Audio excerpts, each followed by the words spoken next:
Hi students, in the last class we discussed about what is meant by elements of an embedded system. So the major elements of an embedded system are any embedded system can be designed with by using processor, memory and sensors and activators and different hardware devices. It depends upon the application. So simply one embedded system having different one type of hardware and another type of embedded system having different hardware. So one of the hardware is nothing but it depends upon the application. So the microwave hardware is different compared with the another type of application. Simply by using a anti-lock braking system, the hardware is different. But the remaining elements like a processor, sensors and activators as well as the memory will be a common elements for every embedded system. So in the last class we discussed about what is meant by processor, nothing but how it can be plays a major role. At the same time, what are the different types of the processor. So we discussed in the last class.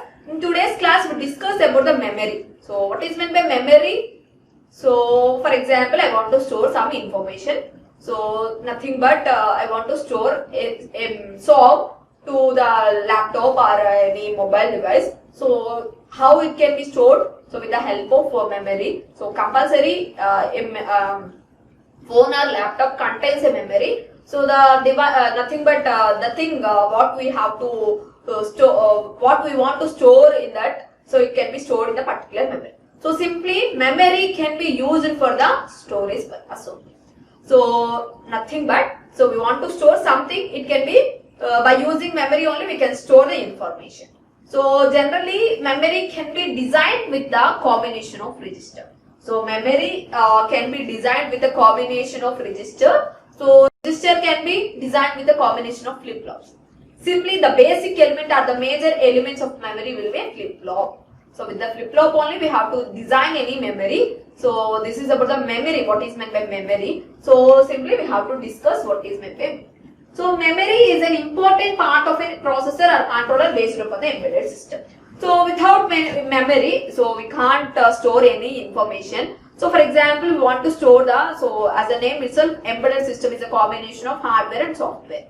So hardware components are built across an embedded system, nothing but across the processor. Where we store the software? So where we store the software and where we store the operating system.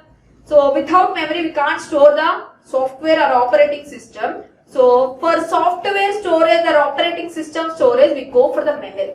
So any controller or processor contains a memory. So simply it may be a small amount of memory. So it can be extendable. So for example, we want to buy something mobile phone or laptop. So we have to check what is meant by internal memory and what is the nothing but how what is the capability of memory we can extend it, nothing but so what is the output we have to output we have to connect it to this particular gadget. So we have to check the conditions in the internal section, nothing but in the initial section we have to we have to buy something. So simply memory nothing but used for the storage purpose.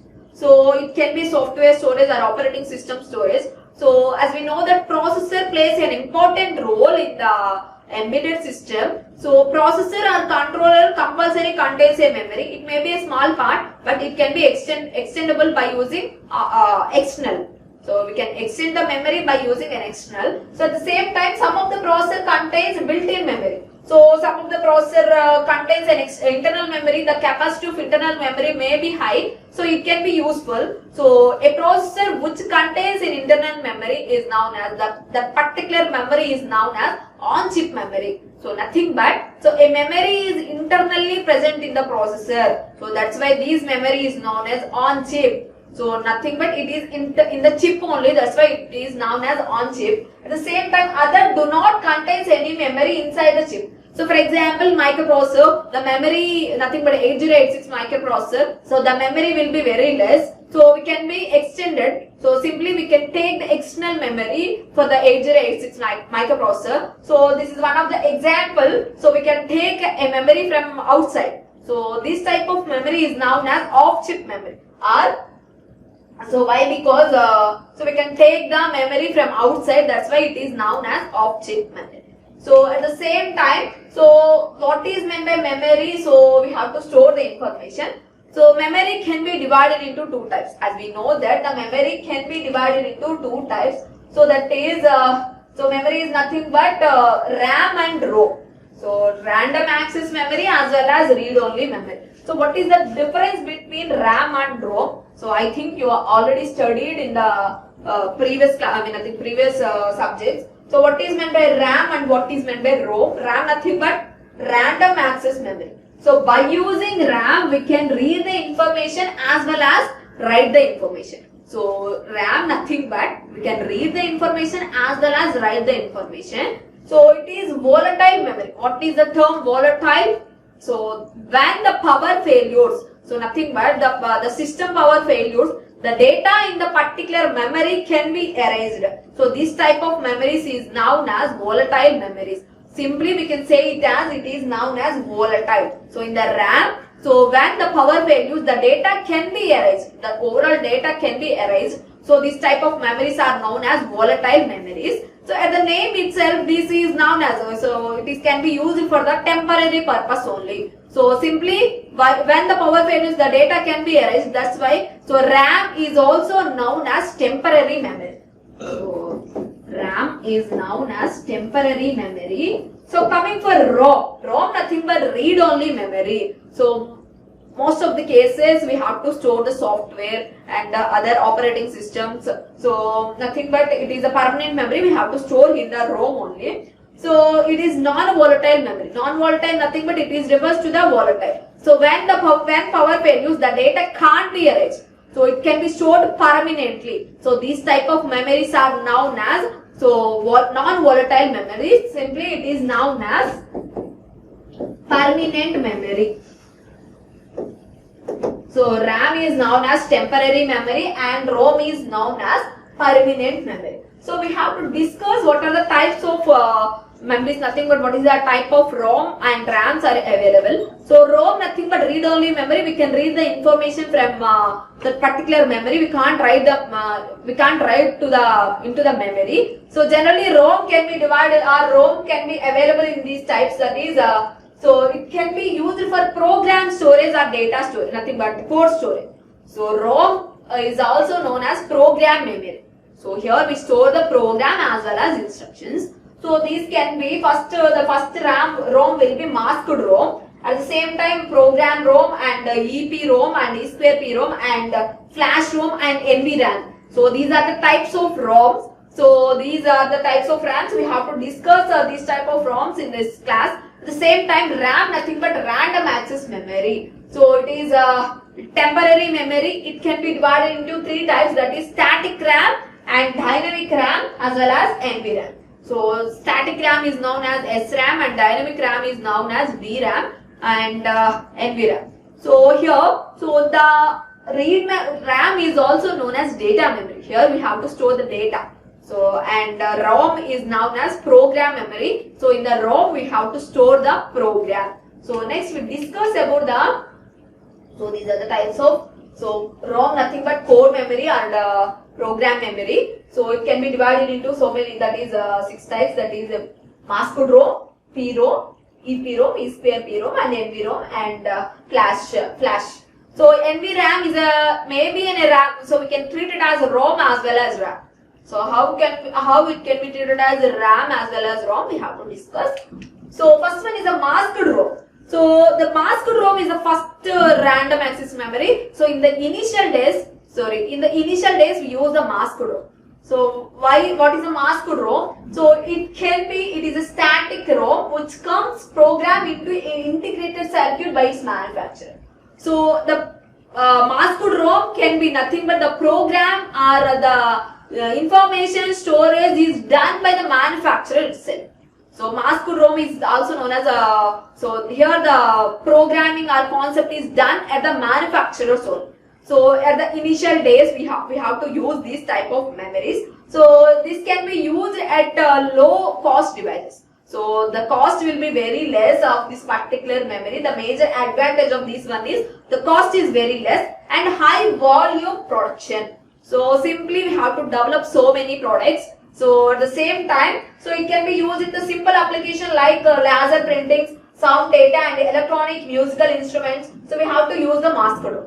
So it is a one-time programmable memory. So masked ROM is a one-time programmable. So that one-time programmable is also done at the manufacturers. So we can't reprogram it. So when we want particular memory, we have to buy that memory. So but we have to not alter the memory, as well as we did not change anything in that particular memory. So that is a major drawback of the masked ROM. At the same time, manufacturers manufacture that thing. So we can't reprogramming the memory.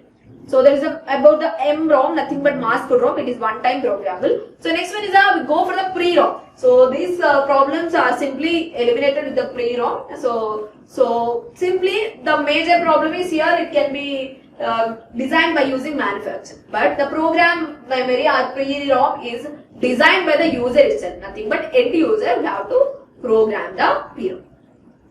So unlike MROM, one-time programmable memory, our PROM is not pre-programmed by the manufacturer. So here it can be not pre-programmed. So it can be available in the empty chip, nothing but empty format. So a end user can be programming the memory. So we want to change something in the memory, we can't pause. So it can't be possible. So for example, at every time the software updations will be came into picture, but we want to change the software by using this memory, nothing but by using this PROM, we can't change the software, nothing but we can't update anything. So as at initial stage, how it can be like this. So after nothing but after that, when from those days go on also it can be like that. So simply we can say that it can be one time programmable, a user can be programmed, so we can't re-alter that. So it can be used at the RFID tags or medical devices and other electronics applications,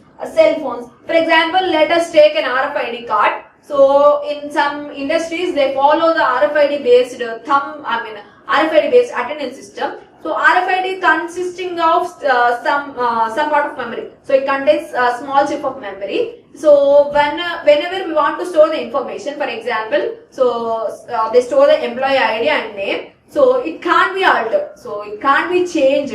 So simply it is one type of PROM. In the RFIDs we use the PROM. So it can be one time programmable only. So the RFID tag is not used for the another person. Why? Because so the data can be stored at one time, nothing but so the user ID or something, the employee ID, at the same time the name can't be changed. So at the manufacturer who manufacture, nothing but a user can be programmed at one time only. So that is a major drawback. So this is used in the simple applications like RFID tags, cell phones. So olden days cell phones, we go for this type of memory. So these problem can be overcome by using EPROM. So the name itself, erasable programmable read-only memory. So we can erase the memory. So how we can erase the memory? So simply, so EPROM stores the information by charging the floating gate of FET and contains a quartz crystal window for erasing the stored information. So we can store the information as the name itself, erasable program. So we can erase the information so many times. So what is the erasing process we have to follow? Simply by using a quartz crystal method, nothing but, so a UV light exposing method is used for the erasing of this particular EPROM. So simply by exposing a UV light to this particular memory, so the data can be erased. So it is perfect, we can erase so many times, but the drawback here is, so it can take so much of time for the erasing of memory. Simply it can take 20 to 30 minutes, so 30 minutes to erase a memory. So at the same time, whenever we want to change one bit of information or one block of information, so simply the memory will be like this. So it is a combination of registers. So maybe I want to change this register. So we can't change this particular register with the EPROM. Why? Because by using ultraviolet exposing technique we have to follow here. So that's why the full rays are come to the memory. Then the overall information can be erased. So this is the major problem, as well as the time taking for the erasing of this particular memory will be so much. So much of time it will take. So it is simply 20 to 30 minutes. So then this problem can be overcome by using EEPROM, that is electrical erasable programmable read-only memory. So here electrical signals are used for the erasing technique. So simply, so it can be reprogrammed. At the same time, these chips include a chip erase mode. So it contains a chip erase mode. So by using this, we can erase the particular information within milliseconds only. So compared to EEPROM, can improve the erasing capacity, nothing but can reduce the time. So that is a major advantage of the EEPROM. And next one is the flash ROM. So nowadays most of the memories will be a flash memories. So it is a combination of simply, so it is an enhanced version of EEPROM. So it combines the reprogrammability of EEPROM and the high capacity of standard ROM. So EEPROM having capacity will be very less, but it is a combination of EEPROM and ROM. Simply it can be, the overall memory can be divided in terms of blocks. So for example, nothing but it can be types of divided in terms of registers. Again, registers can be divided in terms of blocks. So whenever we want to change the information in that particular block, so the particular block only erased. So here also we go for the electrical erasable technique only, but the memory can be divided in terms of blocks. So that is a major advantage. So we can't erase the overall memory, as well as a particular cell are also erased by using this flash memory. So this is a major advantage of the flash memory. And next important one is the NVROM. So that is non-volatile RAM. So as a RAM is a volatile, but how it can be known as a non-volatile? So it contains a static RAM based memory and a minute battery for providing supply to the memory in the absence of external power supply. For example, when power is gone, so then there is a chance of power failure in that particular condition. So what happens? The information in the RAM can be erased. So for example, I want to use a battery for giving supply to the RAM. So then what happens? The information can't be erased. So this is the technique we have to follow in the NVRAM. So that is non-volatile RAM. So RAM is a volatile, but here we use the non-volatile. Why? Because so here we use the static RAM, and for power, in case of any power failures, we use an extra. So an extra thing, that is a battery. So which gives powers to the RAM when there is a chance of external power failures. So that's why this RAM is known as non-volatile RAM. So this is about the types of ROMs, and next we discuss about the RAM. So RAM nothing but random access memory. So is a data memory. So simply here we use the data. We have to store the data. So not any program or any code. So we have to store the data only. So generally RAM is used for this. So whenever we want to buy something, so we have to check the RAM capacity. Nothing but depends upon the RAM only. We have to, the speed of operation will be increased. Simply we can say that the speed of operation will be increased by using RAM only. So the RAM is a volatile. So when power is off, then the data can be erased in the particular memory. So the RAM can be divided into two types, that are static RAM or dynamic RAM and non-volatile RAM. So simply non-volatile RAM is present at the ROM as well as in the RAM also. So that is in between RAM and ROM. So here we discuss about what is meant by static RAM and what is meant by dynamic RAM. So first we discuss about the static RAM. So static RAM. So what is meant by static RAM? So compare, generally we have to store the information. So what is the technique we have to follow? Simply, so a memory consisting of registers, again the register consisting of a flip-flops. So same process. So a static RAM consisting of a flip-flops. So they are made up of a flip-flop as well as a flip-flop for a memory cell takes 4. So compulsory in the flip-flop contains some components. How a flip-flop can be designed by using gates. So gates can be designed with the transistors as well as diodes. So that's why a flip-flop can be designed by using transistor or diodes. So here the flip-flop can be designed by using 6 transistors or MOSFETs. So for designing of flip-flops or by designing of SRAMs, we have to take flip-flops. Nothing but the combination of flip-flops we get the memory, and the flip-flop is common.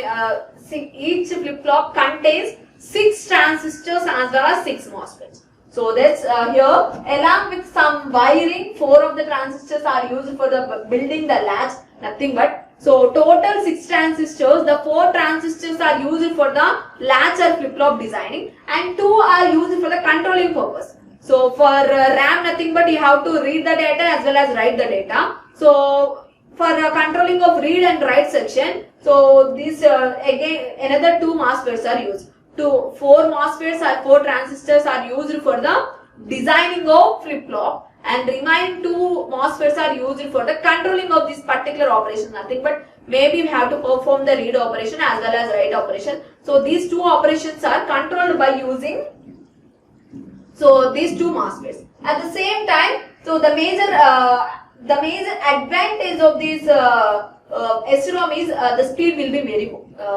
speed is high. So the speed of operation is very high. Simply this is the circuit of SRAM. So these 4 forms a flip-flop. So each 2 forms a 1 flip-flop. So nothing but these forms a 2 flip-flops as well as so these 4 forms a flip-flops, and these 2 used for the controlling operation. So here there is a line that is bit line and word line. So what is meant by bit line and what is meant by word line, how it can be used. So here we have to observe the simple circuit of this SRAM cell. So at the same time here we have to obtain what is the condition. So each 2 MOSFETs are designed with forms a inverter. So for writing operation as well as reading operation we have to contain. So we have to obtain what is the input value. So first the writing operation, for writing data to the RAM. So here we obtain 3 conditions, that is bit line B bar and bit line B and word line. So at any condition the word line must be 1 only. So for it depends upon the circuit operation, that's why the word line must be 1. For writing operation or also in the reading operation, the word line must be a 1 position. For example, I want to write 1 bit to the memory. So nothing but I want to write 1 bit to the flip-flop. Simply we can say that flip-flop is 1 bit storage. So that's why I want to write 1 bit to the flip-flops. Then what happens? So then we have to place bit line B is equal to 1 and bit line B bar is equal to 0. So bit line and bit line B bar is equal to 0. Simply we can say that, so when we want to write something that will be at the bit line B, so another the complement will be at the bit line B bar. So at the same time, whenever we want to write 0 to this memory, then bit line B becomes 0 and B bar becomes 1. So this is the condition. So for writing. For reading operation, so everything that is word line, bit line B and so everything will be 1 condition only. So this is the condition of the SRAM. So which can be performed reading as well as writing. So so the speed of operation will be very more, but the drawback here is, so single flip-flop is designed with the 6 MOSFETs. So that's why the complexity of the circuit will be more, at the same time cost will be very more. So why? Because each flip-flop contains 6 transistors or MOSFETs. That's why the cost of the SRAM will be more. So this problem can be overcome by using DRAM. So DRAM nothing but dynamic RAM. So dynamic RAM, here the storage of information in terms of charge. So here it can be designed with the MOSFET with a capacitor. So here they are made up of MOS transistor gates as well as capacitor. So the major advantage of the DRAM is high density. Density will be more. At the same time, cost will be very less compared with the SRAM. Why? Because SRAM consisting of 6 transistors for designing of 1 flip-flop. For here, a flip-flop can be designed with a combination of single transistor and a capacitor. So, but the disadvantage is here the information is stored in terms of charge format only. So, why? Because it is a combination of